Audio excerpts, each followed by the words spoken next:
Madison Square Garden apparently has a spokesman because that person has come out to dispel the rumor that poor ticket sales added to the motivation of canceling Paul versus Bottom Rahman Jr. Okay. What could have been done? I mean, Madison Square Garden went as far as to say ticket sales were strong. This was trending to be a top 10 boxing event of the last 15 years. All right. So what could have been done? It's very hard to cancel an event, guys. I mean, the basic rule, the first rule, the show must go on. It is hard to ever recover. There has been a number of events that didn't, that had something that they had to cancel, and just the millions in marketing that were gone stopped them and precluded them from moving forward. Out of business. That isn't the situation with Paul. He's going to go forward. It's just he's in a tight spot. What do you do? How do you do it? How do you convince people that this is real and this one's going to happen? All right. He can answer those questions. Those are just the problem that he's going to have to deal with right now. What else could have been done? There was a cruiserweight, whatever the hell that means, that was in a position to be the backup fighter. Apparently, it's somebody that's even in the gym with Rahman, a training partner. Something along these lines, but he was in a position to fill in. They didn't turn to him. All right, what if they would have? I mean, the fact that we're now armed with how well this was doing, how well and quickly and on track this was, now that we're armed with that, should have Jake brought in the cruiserweight replacement? Now, that's a whole nother conversation. If you got to go out there and do something with somebody you're not planning to do it with, and you've already done that once, right? A lot of guys change opponents. I can't think of anybody that's changed opponents twice in a month. I just can't think of a time that's happened. So it's a lot to ask of Jake, but he could have done it. Just to follow the basic rule that the show must go on, he could have grabbed that guy. Unless he had word that that guy was also going to double cross. I mean, it's one of those tough things. If this is a teammate and a disciple of Rahman who just got ready to act in violation of the spirit of the agreement, yeah, perhaps you just wash your hands with the whole damn thing. Appears that that's what happened here. But if we're discussing options that could have happened, so you got to cancel the event, that's the one we went with, but what else could have happened? Could have fought the cruiserweight. Now, I'll tell you, that works every time. Those short-minute replacements are awesome. They're never meant to be. Everybody swallows real deep. Everybody thinks that they're screwed. It ends up working out more times than it doesn't. There's just something exciting. It's like a movie. The swerve is worth it. When you're watching a movie and the wrong guy gets killed, the guy that you thought wasn't there, that you have that disappointment, you have that feeling, you have that emotion, something happens. Something happens with that swerve. So I will bring for you, and Jake Paul would have been a hero. I mean, the two people looking real good here are Jake Paul and the sport of MMA. There hasn't been an MMA fighter that got in the ring with Jake that weighed what Jake weighed. They gave up the size. They forfeited the advantage. Now you got these boxers, no matter how big of an advantage they have, they need more. It's an interesting spot. It's a tough spot. And Jake would have been a real hero had he accepted yet again another opponent. And that story would have been bigger than what was going on. So that was one option. Hindsight, 2020. Other option.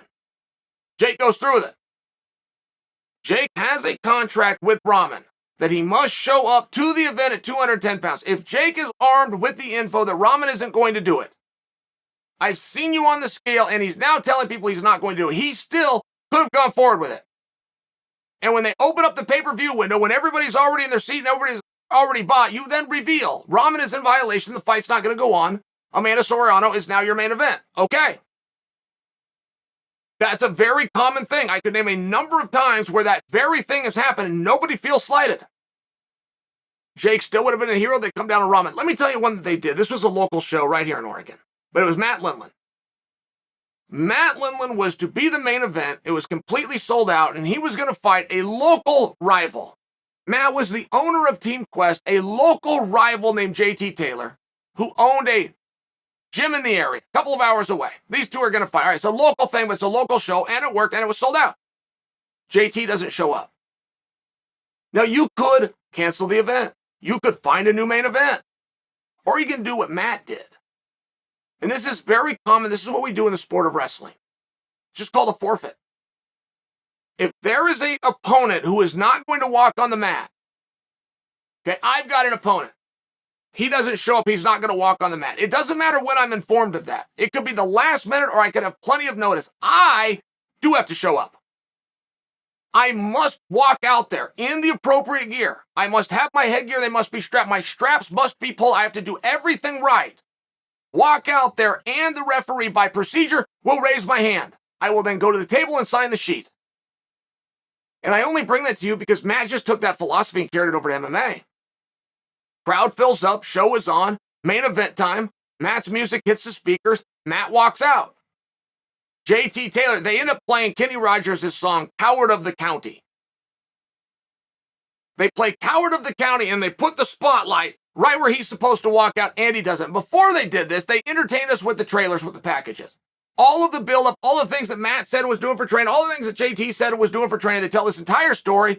They took 5, 6, 7 minutes to do that, to entertain the crowd. Then they walk out, Matt Lindland. Crowd's going crazy.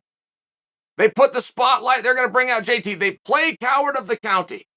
He never gets in the ring. Yeah, what's going on here? He never gets there. He's not even in the building. Matt then takes the microphone and explains to the audience what has happened. I win by forfeit. My opponent did not show up. He entertains the crowd. Now, you got to have a certain level of courage to do the one that I just said. That is the Hail Mary pass of it all. But it's still an option, and it still would have saved it, and it still would have preserved, and you still would have entertained and left the audience with an emotion and a satisfaction. Walking out there and doing nothing, skipping it, I don't get that. I don't get how a forfeiture clause doesn't exist. We've never seen it in the NFL, just so you understand. But the date of the Super Bowl is already set. The time of the Super Bowl and who's going to air it is already set. If one team doesn't show up, we're going to give someone a trophy that day, and that's the way sports should be. The Olympic Games does see this. The date of the Olympics is set. When they're going to do the ping pong, when they're going to do the judo, it's set. If somebody doesn't show up, which has happened a number of times, we are going to move forward with this, and we're going to put a medal around somebody's neck. We're not postponing. We don't do it another time. We don't talk to you. We don't need your contracts. This is what it is. You're a participant. Show up or don't. That's okay, too.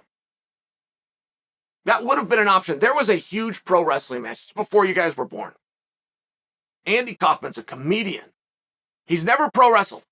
Never. Now, never even went to training to prepare for this. He's a main event in a sold-out event in the South opposite Jerry Lawler.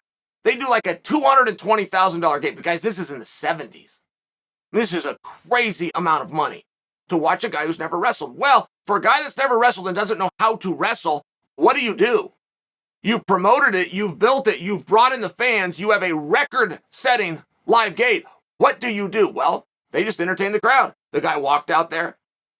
He had all sorts of reasons to not get in the ring. He'd start to get in the ring, and then he'd drop back down, and then he'd heckle the crowd, then he'd grab a microphone, then he'd sing a song, then he started getting in the ring again, and then he got out of the ring. Then there was one stipulation on this match, and that was that Andy Kaufman, because he's the smaller and less experienced of the two, he gets one move of his choosing.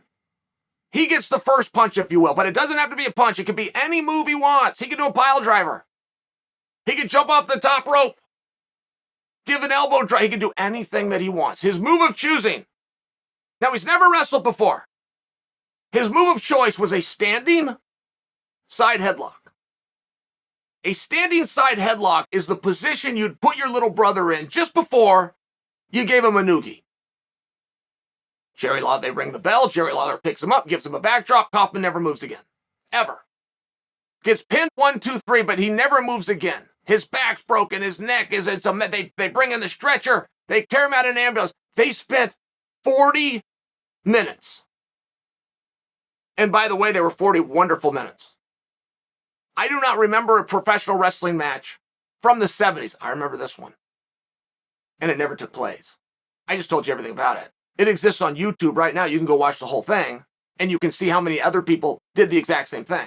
Nobody felt slighted. Nobody wanted their money back. Nobody wanted a refund. Everybody got what they wanted. You had conflict resolution. In the form of a pro wrestling match, of which did not take place.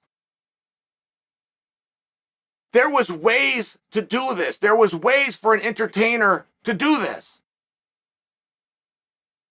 Jake has got very locked into, I am no longer an entertainer. I am a boxer.